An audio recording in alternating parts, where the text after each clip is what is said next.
Hello, my name is Megan Potente, and I am the Decoding Dyslexia California Educator Outreach Manager. And we are here today to talk about Senate Bill 614, sponsored by Senator Susan Rubio. And I have Kareem Weaver here to talk about the bill with us. So Kareem, would you please give a short intro and let everyone know who you are? Sure. Hi, Megan. First of all, hello. Good to see you.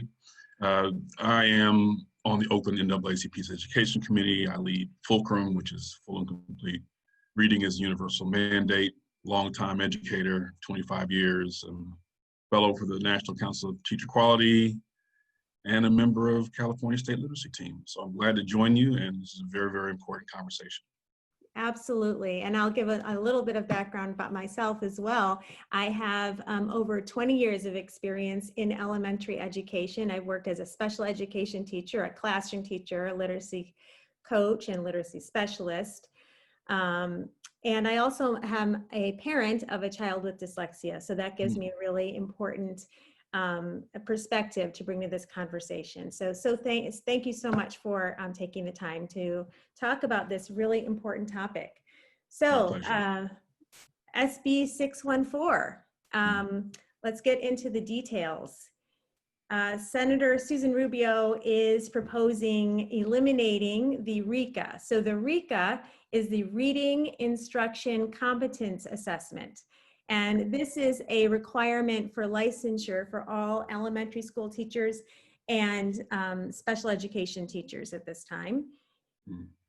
And so it is really the only state level assessment, validated, reliable, that new teachers need to pass before, and the purpose of it is it allows them to demonstrate that they have a minimum competency to teach reading. And they want to do away with this test. Well, so let me just say this. So yes, it's doing away with the test. It's what Senator Rubio has proposed, but it's more than that. It's looking at what's underneath the test and removing that as well. So the content specifications for the RICA that really lays out clearly how you're supposed to teach reading, according to National Reading Panel, according to what the state has lifted up in the past. That's aligned to the framework for California ELA. Like, that's gone. It's just gone. In fact, well, I shouldn't say completely gone. The 30 pages or 30 plus pages of content specifications will be replaced by about a paragraph. And I can just tell you that, right now, when the waters are so muddled with, COVID-19 and schools are trying to figure out what they need to do to serve as students and support their learning, the last thing we need is ambiguity around reading instruction. Absolutely. And those content specs are very, very important. So I'm not sure why that would be proposed, but it is a concern. It's a large concern. Yeah, I really don't think people recognize the significance of these content specifications and really the history here as to why we have them, why they're so important, and to try and replace these detailed notes or detailed content about what reading teachers need to understand with a single paragraph is really not sufficient. So the history, as you mentioned, is that these came out of the California Reading Initiative around 1996, and California gathered all of the experts on reading, and it was really an outstanding piece of work that informed these RICA specifications that we're just going to get rid of. And another thing that we're hearing a lot is the proponents of SB 614 are saying that the RICA is outdated and that it's not relevant today. Yeah, no, it's not outdated. I don't know if you can dig up material, but there's testimony has been given about the test and its relevance and whether or not it's outdated or not, and it's just not. Unfortunately, that's a misunderstanding of the reality of things. And I will say this, I was in the classroom in '96. I remember when we transitioned from having no standards in California to, these content standards, because before that, it was the Wild Wild West. You could teach whatever you wanted, how you wanted, when you wanted it, whatever. And California decided, you know what? Education is a part of our Constitution. We've got to have some structure to this thing. And we have to declare, let's gather the experts, let's put our best minds to work, and let's figure this thing out. Not only what you teach, but in some cases, the specific details on what's going to give the best results, specifically around reading. And we did that work. We did that work. And now, you know, to go back to the days where there's this ambiguity and lack of clarity, it really is sobering to think that that's where we could go. From what I understand, according to the bill, it's not just that we'll remove the RICA as a state level assessment, that's, like you said, valid and reliable, but we would then move that responsibility to the certification programs, the universities, alternative programs, et cetera. And I could tell you, having sat with deans and professors and committees, they're all over the map, over the map. Yeah. Between graduate school and undergraduate, even within departments in terms of how to teach reading, what they believe, what they think. Some believe they're just all over it. So to give it to a group that, or to solely rely on that group without providing them guidance and oversight, it really is, it's, you know, at worst you could call it derelict, at best you could just call it misguided. Because those folks, you know, there is an accreditation process every 7 years or so. They go through this process where we check to see, you know, the state looks to see if they're doing what they're supposed to do. But we can't afford to, you know, every 7 years, that's not enough of a check to see if folks are actually teaching reading and assessing reading the way it should be done and the way it should be assessed, because you've got generations of teachers going through in between those periods. So it really is something that we have to rethink. Right. I mean, the RICA absolutely is still relevant. And as we know, and it kind of feels like, you know, why do people forget this? Like, there's a real history here, and so much effort and good work has been done, and they are trying to dismantle it. Let's just take a very quick look at, you know, what the Commission on Teacher Credentialing has to say about the RICA. So Senator Rubio wants to get rid of the test. This is what the Commission, just as recently as September 26th, 2019, had to say about it. And the question comes up: is it relevant to the Common Core state standards? Is it relevant to the ELA/ELD framework? And we're hearing from the opponents that it's not. Well, this is what the Commission has to say. Standards to assure that the content specifications were still in accordance with applicable statute. The Commission currently administers the RICA examination that focuses on the foundational skills of the teaching of reading. The RICA examination was completely revised in 2009, and a new passing standard for this assessment was adopted by the Commission at that time. The RICA content specifications were also later reviewed following the adoption of California's Common Core state standards to assure that the content specifications were still in alignment with the Common Core framework. Okay, so the consensus is that it's still relevant to all of the standards, the ELA/ELD framework, and so to say that it's not is not accurate. Yeah. So there's two parts of this that I see. There's the technical part, which you have laid out very clearly. I mean, that clip is self-explanatory. And then there's what I would call the adaptive piece. So we're in the middle of a literacy crisis in California, absolutely. In Oakland, I mean, you've got 82% of Black kids who aren't reading proficiently on the state assessment, 82%. You've got 76% Latino kids. Like, it is, and at a certain point in time, adults make the decision whether or not they want to hold on, keep trying, or they're going to let go of the rope. And Senator Rubio's bill, you know, and I'm not talking about the intentions that she may have, but there are folks who really do believe that this is beyond our control. You know, kids are dyslexic, kids are this, kids, there's trauma, there's this, there's that. We can't, you know what, let's push it to the universities. Let them be accountable. And, you know, as a representative of NAACP, we look at this as a civil rights issue. Our kids have to be able to read, and we have to have clarity about what's needed for them to be able to read, and it has to start with the state. It's in the state constitution that kids are supposed to get education in California. So to abdicate that responsibility, push it to the universities when they're all over the place, and when there is no replacement at the ready right now. It's not as if universities have an assessment that's ready to go. They don't. They don't even agree on what should be taught. They're thankful that there are the statutes and the things coming from the state, because they're all over the place. So to remove it, especially at this time, in the middle of a pandemic, when frankly, nobody's paying attention. People are just trying to survive. People are trying to keep the lights on.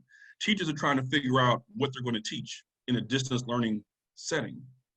Systems, administrators, teachers, you name it, are really scrambling to figure this out. And in the middle of this, we put in something, or something is proposed by Senator Rubio in this situation, that will fundamentally transform the way higher ed approaches things, how teachers are, and principals and school systems are engaging about the foundations of structured literacy and just the foundational skills of literacy. It really is,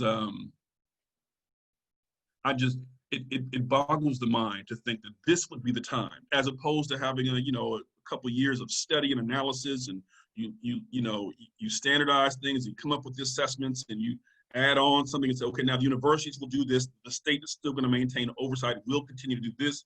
None of that. It just makes no sense. It really does. I'm in absolute agreement. I'll just build on that, Megan. One of the things, so we connected with Senator Rubio and her team about this. We asked her some questions. Didn't get many answers at the time. Hopefully the conversation can continue.